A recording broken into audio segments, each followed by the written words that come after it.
오늘 우리에게 주시는 하나님의 말씀은 출애굽기 10장 21절에서 29절까지의 말씀입니다. 출애굽기 10장 21절에서 29절까지의 말씀을 함께 교독하시고 마지막 절은 합독하도록 하겠습니다. 여호와께서 모세에게 이르시되 하늘을 향하여 내 손을 내밀어 애굽 땅 위에 흑암이 있게 하라. 곧 거두물 만한 흑암이리라. 모세가 하늘을 향하여 손을 내밀매 캄캄한 흑암이 3일 동안 애굽 온 땅에 있어서 그동안은 사람들이 서로 볼 수 없으며 자기 초소에서 일어나는 자가 없으되 온 이스라엘 자손들이 거주하는 곳에는 빛이 있었더라. 바로가 모세를 불러 이르되 너희는 가서 여호와를 섬기되 너희의 양과 소는 머물러 두고 너희 어린 것들은 너희와 함께 갈지니라. 모세가 이르되 왕이라도 우리 하나님 여호와께 드릴 제사와 번제물을 우리에게 주어야 하겠고 우리의 가축도 우리와 함께 가고 한 마리도 남길 수 없으니 이는 우리가 그 중에서 가져다가 우리 하나님 여호와를 섬길 것이며 또 우리가 거기에 이르기까지는 어떤 것으로 여호와를 섬길는지 알지 못함이니이다 하나 여호와께서 바로의 마음을 완악하게 하셨으므로 그들 보내기를 기뻐하지 아니하고 바로가 모세에게 이르되 너는 나를 떠나가고 스스로 삼가 다시 내 얼굴을 보지 말라. 내가 내 얼굴을 보는 날에는 죽으리라. 다 함께요. 모세가 이르되 당신이 말씀하신 대로 내가 다시는 당신의 얼굴을 보지 아니하리이다. 아멘. 할렐루야. 오늘도 우리 예배 가운데 함께 하신 주님을 찬양합니다. 바로가 통치하던 지금으로부터 약 3, 4천년 전에 고대 애국은 이 풍부한 노동력으로 이 대제국을 유지하고 있었습니다. 예를 들어서 이 피라미드라든지 이 룩소에 있는 그 성전, 그런 이 거대한 건축물을 짓고 또 나일강의 홍수가 해년마다 이렇게 되는데 그 나일강의 홍수에 맞서서 이 농사를 지을 수 있었던 것은 풍부한 노동력이 있었기 때문에 가능했던 것입니다. 그러니까 본문에서 나오는 이 바로 시대의 이 노동력은 이스라엘 백성들의 60만이라는 풍부한 노동력으로 이 일들이 가능했던 것입니다. 바로는 이 엄청난 규모의 노동력을 포기하기가 쉽지 않았습니다. 왜냐하면 이 제국은 애굽의 거대한 제국은 이스라엘 백성들의 이 노예들로 인해서 담당이 되고 있었고 또 이루어지고 있었기 때문입니다. 그러니까 나라를 지탱하는 것을 바로는 너무나 잘 알고 있었습니다. 그래서 이 백성들을 놓아줄 수가 없었던 것입니다. 그러니까 끝까지 버틴 것이죠. 그러니까 9번째 되는 재앙을 당하고서도 놓지 못하는 거예요. 그리고 마지막 10번째 재앙이 되었을 때 10번째 재앙을 경험하고 두 손 들고 항복하고 이스라엘 백성들을 내보내게 된 것입니다. 여기서 우리가 한 가지 생각해 볼 것이 있는데요. 10가지의 정도, 우리가 어제 살펴봤던 것처럼 10가지의 재앙은 첫 번째 피 재앙부터 강도가 점점 강해졌다라는 겁니다.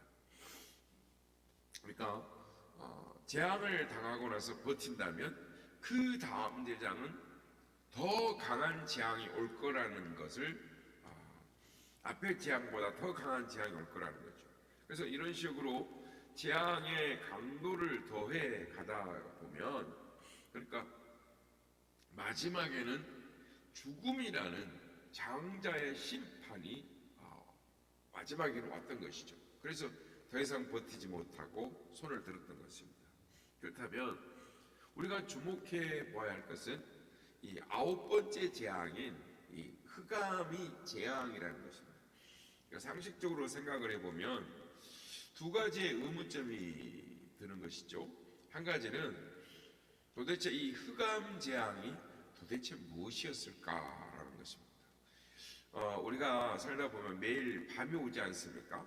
그러니까 밤은 반복해서 매일 찾아오는데 밤이라는 것이 이 낮에도 그러니까 흑암이 왔다라고 한다면 그것을 재앙이라 할 수 있을까? 밤에 오면 불을 켜면 되지 않겠는가? 저 북극에도 이렇게 몇 달 동안, 그러니까 1년에 한 3개월, 4개월은 밤이거든요. 어두움이, 백야현상이 있고 또 어둠 현상이 있는데 겨울에는 종일 밤이 좀 깜깜합니다. 햇빛이 거의 없어요. 그래서 북극에 사는 사람들은 겨울에는 낮에도 이렇게 불을 켜놓습니다. 그러니까 애굽 사람들에게 이렇게 흑암이 찾아들었을 때 불을 켜놓으면 되지 않겠는가 이런 생각을 하게 된다는 것이요. 또 한 가지는 흑암이 재앙이라고 해도 과연 9번째 되는 이 강도, 재앙이 점점 강도가 강해져 왔으니까 흑암이라는 것이 9번째 재앙이라고 할 수 있을까? 그러니까 예를 들어서 8번째 재앙은 메뚜기 재앙인데 비교해 보면 메뚜기가 날아와서 온 지면을 덮었습니다. 그래서 사람들이 땅을 볼 수 없을 정도로 온 애굽 땅에 메뚜기가 다 깔렸다는 것이죠. 그리고 땅에 있는 곡식과 채소와 풀과 푸른 나무란 나무는 다 껍데기까지 다 벗겨 먹어버릴 정도로, 그래서 사람들의 사는 집에도 메뚜기가 그냥 넘쳐 흐르고 사람들이 막 비명을 지르고 신하들이 와서 막 울부짖으면서 애국 사람들을, 이스라엘 백성들을 놔주라고 막 소리쳤다라는 것이죠. 그렇다면 8번째 재앙이 이 정도였다면 9번째 흑암 재앙이 어떻게 이 8번째 재앙보다 더 강도가 셀 수가 있겠는가 우리가 생각해 보게 되는 것입니다. 이 두 가지 의문의 답을 찾기 위해서 오늘 본문을 자세히 살펴볼 필요가 있습니다. 우선 21절에 나오는 하나님의 명령에 대해서 살펴볼 수가 있습니다. 하나님께서 모세에게 이렇게 명령을 하십니다. 하늘을 향하여 내 손을 내밀어서 애굽 땅 위에 흑암이 있게 하라. 여기서 이 명령을 깊이 생각해 볼 필요가 있습니다. 상식적으로 이 흑암이라는 것은 어둠이니까, 즉 이 어두움은 빛이 없는 상태를 말하는 것입니다. 그러니까 명령을 하면 어떻게 말해야 되냐면, 애굽의 하늘을 향해 손을 펴고 어둠이 임하게라고 했다면 빛아 사라져라, 빛아 사라져라 이렇게 말을 해야 되는 것이 맞는데, 하나님께서는 흑암이 임하게 하라라고 명령하셨다는 거예요.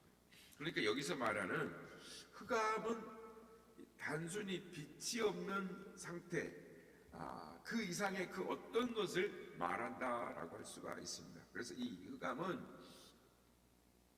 불을 밝혀도 어둠이 사라지지 않는, 그러니까 우리가 생각하는 어둠, 칠흑 같은 어둠을 말하는 게 아닙니다. 불을 켜면 촛불 성냥 때문에 하나만 켜도 어둠이 사라지지 않습니까? 이런 어둠을 말하는 것 같습니다. 이 흑암이 재앙이 되는 이유가 있습니다. 그러니까 더 깊이 살펴보아야 할 표현이 있는데, 더듬을 만한 흑암이리라라고 하죠. 그러니까 말씀을 원어 그대로 직역을 해보면 흑암이 더듬어 찾도록 만들 것이다. 그러니까 흑암이 임했는데 이 흑암은 더듬어서 찾을, 불을 켤 수가 없는 거예요. 불을 켜도 이 불만 있지 주위가 밝아지지 않는 어둠. 그러니까 마치 시각 장애인들이 더듬어서 길을 찾는 것처럼 눈이 있어도 전혀 보지 못하는 흑암이라는 것입니다. 그러니까 이 흑암은 시각 장애인들이 대낮에도 볼 수 없는 것처럼 사람들로 하여금 아무것도 보지 못하게, 옆에 있는 사람도 볼 수 없는 캄캄한 흑암 자체였다라는 것입니다. 그래서 이 흑암이 재앙이 될 수밖에 없었다라는 거예요. 그래서 22절 말씀을 보면 이렇게 말씀합니다. 모세가 하늘을 향하여 손을 내밀매 캄캄한 흑암이 3일 동안 애굽 온 땅에 있어서, 하나님께서 말씀하신 대로 모세가 순종해서 손을 내밀어 흑암이 임하게 하자 사람들이 아무도 볼 수가 없게 됐다는 거예요. 그러니까 그냥 시각장애인, 눈이 안 보여졌다는 말이 아니라 시각장애인처럼 흑암이 왔는데 불을 켜도 저 앞에 상대가 안 보이는 거예요. 그러니까 더듬어요, 더듬어. 그러니까 마치 시각장애인처럼 더듬을 만한 그런 흑암이 온 애굽 땅 위에 뒤덮어진 것입니다. 그리고 이 흑암이 애굽 땅에 3일 동안이나 지속됐다라는 것입니다. 그러니까 3일 동안 서로 볼 수도 없고 집에서 나와서 길거리를 걷는 사람이 아무도 없다라는 거예요. 그러니까 바로가 놀래가지고 바로 부릅니다. 캄캄하니까. 그래서 이스라엘 백성들 보내주겠다고. 그런데 이제 흑암지향으로 3일이 지나고 나서야 바로가 견딜 수가 없는 거예요. 뭐가 되겠습니까? 3일 동안 보이질 않는데 먹을 수가 있겠습니까? 어디 갈 수가 집에서조차도 더듬을 정도가 됐으니, 그래서 두 손을 들고 항복을 선언하는 것입니다. 이 흑암재앙 이야기는 우리에게 이 소중한 영적인 교훈을 줍니다. 우리가 이 이야기 속에서 깨달아야 할 것이 무엇이겠습니까? 하나님께서 흑암재앙을 내리시자 애굽에 깊은 흑암이 찾아들었습니다. 이 창세기 1장 2절을 보면 땅이 혼돈하고 공허하며 흑암이 깊음 위에 있고, 흑암이 깊음 위에 있다. 그러니까 이게 이제 빛이 창조되기 전에 흑암이 온 세상을 뒤덮고 있었다라는 것입니다. 그러니까 그야말로 온 세상이 100%의 흑암이 깊음 위에 있는, 그러니까 빛, 그 흑암 자체입니다. 그러니까 지금 애굽에는 창조 전에 이 흑암이 뒤덮고 있었던 거죠. 그러니까 흑암 자체입니다. 이 흑암이 애굽에 뒤덮이자 사람들에게 나타나는 이 변화를 볼 수가 없게 됐다라는 것입니다. 서로 볼 수가 없어서 서로 만남의 관계가 단절되었고, 그리고 아무것도 볼 수가 없으니까 모든 생활이 중단될 수밖에 없게 되었습니다. 이들에게 있어서 이런 변화가 주는 고통이 얼마나 심하겠습니까? 그러니까 보지 못하던 보던 사람들이 보지 못하게 되었다라는 것이죠. 그래서 이 본문을 자세히 살펴보면 애굽 사람들이 다른 재앙을 당했을 때와는 달리 조용한 것을 보게 됩니다. 그러니까 8번째 재앙만 해도 막 피해를 호소하고 몸부림치고 울부짖고 뭐 이런 그런 모습들이 있었는데, 그런 모습이 온데간데 없습니다. 왜 그랬을까요? 너무 충격이 컸기 때문일 것입니다. 지금 아무것도 안 보이는데, 그러니까 이 흑암 속에 던져져 버려서 불편함 정도가 아니라 흑암이라는 두려움에 빠져버린 것입니다. 그러니까 우리는 이 사건을 통해서 역설적으로 깨닫게 되는 것이 있는데, 바로 볼 수 있다라는 것이 은혜다라는 것입니다. 사랑하는 사람을 볼 수 있다라는 것이 은혜고, 하나님께서 만드신 세상, 하나님께서 만드신 이 대자연과 아름다움을 볼 수 있다라는 것, 이것이 은혜다라는 것입니다. 그래서 눈으로 정보를 보고 판단하며 살아갈 수 있는 것, 이것이 하나님의 큰 은혜인 것입니다. 그래서 마가복음 8장 18절을 보면 예수님께서 제자들이 이런 말씀을 합니다. 너희가 눈이 있어도 보지 못하며 귀가 있어도 듣지 못하느냐, 또 기억하지 못하느냐라고 하시면서 책망을 하시는데, 예수님께서 제자들을 이렇게 책망하신 이유는 한마디로 이들이 눈이 있어도 보지 못한다, 즉 영적인 흑암에 뒤덮여 있었다라는 말씀입니다. 예수님께서 왜 제자들을 책망하셨을까요? 예수님께서 제자들과 함께 배를 타고 갈릴리 바다를 건너가고 있었습니다. 그때 제자들이 먹을 것, 즉 먹거리를 제대로 준비해줬다, 못했다라고 하면서 자기들이 먹을 것이 없어 서로 이렇게 근심하면서 궁리를 하고 있었어요. 근데 예수님이 이 모습을 보고 책망을 하신 것입니다. 그러니까 이때 예수님이 책망을 하면서 두 가지의 사건을 기억하게 하십니다.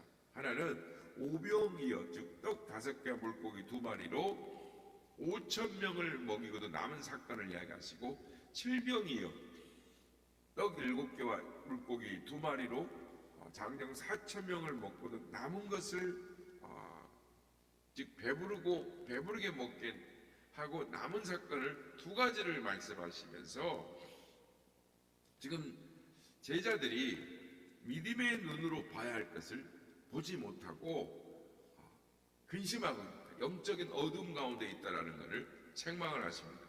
그러니까 두 차례나 친히 먹이시고 배부르게 먹게 하신 그 주님이 자기들과 함께 하고 있는데 그것을 보지 못하고 염려 걱정이라는 영적 흑암에 뒤덮여 있었기 때문인 것입니다. 그렇습니다. 우리가 믿음의 눈으로 우리와 함께 하시는 주님을 바라볼 수 있어야 하는 것입니다.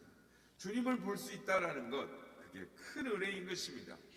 믿음의 눈으로 주님이 우리와 함께 하시고 주님께서 우리를 위하여 지금도 일하고 계심을 바라보고 깨닫는 것, 그것이 은혜인 것입니다. 우리가 영적으로 보지 못한다면 애굽 사람들이 보지 못해서 두려움에 사로잡혔던 것처럼 큰 두려움에 사로잡히게 될 것입니다. 믿음의 눈으로 주님을 바라보며 은혜를 누리며 살아가는 우리 모두가 되시길 예수님의 이름으로 축복합니다. 오늘 본문 23절에 보면 우리가 또 주목해야 할 말씀이 또 한 구절이 있습니다. 온 이스라엘 자손들이 거주하는 곳에는 빛이 있었더라. 당시 이스라엘 백성들은 애굽 땅에 살고 있었죠. 저들은 애굽의 고센 땅에서 살고 있었습니다. 그러니까 애굽 땅 전체에 흑암이 뒤덮였는데 이스라엘 백성들이 머물고 있던 고센 땅만큼은 흑암이 들이우지 못했다라는 것입니다. 한번 상상을 해보시기 바랍니다. 만일 우리가 애굽의 고센 땅에 살고 있다고 생각을 해보십시오. 그럼 어떻게 생각을 하게 될까요? 우리가 머물고 있는 땅 주위에 울타리를 치듯이 깊은 흑암이 있는 거예요. 우리 주위에 흑암이 있는데 우리에게는 빛 가운데 있고, 그런데 우리는 그 밖을 보지를 못하는 거예요. 그러면 애굽 사람들, 즉 세상 사람들 모두가 그 흑암 속에 갇혀서 고통과 두려움 가운데 고통을 겪고 있는데, 하나님께서 우리를 흑암으로부터 지켜주시고 보호해 주셨다라는 것은 아주 특별한 은혜를 우리가 체험하고 있다라는 것이죠. 이 사건을 통해서 우리가 깨닫게 되는 것이 있습니다. 바로 하나님의 은혜는 차별적이다라는 것입니다. 특별히 주 안에 있는 사람과 그렇지 않는 사람에게는 은혜가 차별이 있습니다. 주님의 손을 붙잡고 살아가는 사람과 자기가 자기 인생을 살아가겠다고 하는 사람에게는 하나님이 베푸시는 은혜가 다르다라는 것입니다. 그래서 시편 31편 19절을 보면 다윗이 이렇게 고백을 합니다. 주를 두려워하는 자를 위하여 쌓아두신 은혜, 곧 죽게 피하는 자를 위하여 인생 앞에 베푸신 은혜가 어찌 그리 크신지요 라고 고백을 하는 것이죠. 이 말씀은 다윗이 쓴 시 한 부분인데, 다윗은 하나님께서 자기를 위하여 쌓아두신 은혜가 있다. 무슨 말이냐면 여기서 쌓아두신이라는 말의 표현은 이 원어로 보면은 차판이라고 말하는데, 이 차판이라는 말은 뭐냐면 숨겨놓으신, 그러니까 비밀이 숨겨놓으신, 그러니까 보증되어져 있는 그 은혜를 말하는 것입니다. 그러니까 다윗은 하나님께서 비장의 카드로 숨겨놓으신 그 은혜를 받는 체험을 했다라는 것이죠. 그렇습니다. 하나님께서 애굽 사람들은 흑암에 사로잡혀 있다 할지라도 이스라엘 백성들은 빛 가운데 있게 하시는 것입니다. 이것이 다른 사람들이 모르는 쌓아두신 은혜, 숨겨두신 은혜, 그 차판의 은혜인 것입니다. 성도 여러분, 우리가 사는 시기는 지금 그 어느 때보다도 힘들고 어려운 시기입니다. 그러나 우리가 주님께 피할 때에 주님께서 숨겨놓으신 은혜, 아니 미리 우리만을 위하여 준비해 놓으신 큰 은혜가 있는 줄로 믿습니다. 바라기는 주님께 나아감으로 주님께서 준비하신 이 차판의 은혜, 숨겨놓으신, 특별히 우리만을 위해서, 여러분을 위해서 숨겨놓으신 그 은혜가 있음을 믿고 오늘도 담대하게 주님께 피하고 주님을 의지함으로 인생길을 달려나아갔습니다. 우리 앞에 아무리 흑암이 있다 할지라도 빛 가운데 우리를 인도하시는 그 하나님을 의지함으로 담대하게 나아가시는 우리 모두가 다 되시기를 예수님의 이름으로 축복합니다. 갈 길을 갈지고 예수를 주 앞을 빨리 나갑시다. 우리를 찾는 구주 예수 구원하시네. 죄악과 슬픔이 영원히 기뻐 뛰며 주를 보겠네. 하늘에 계신 주 예수를 영원히 섬기니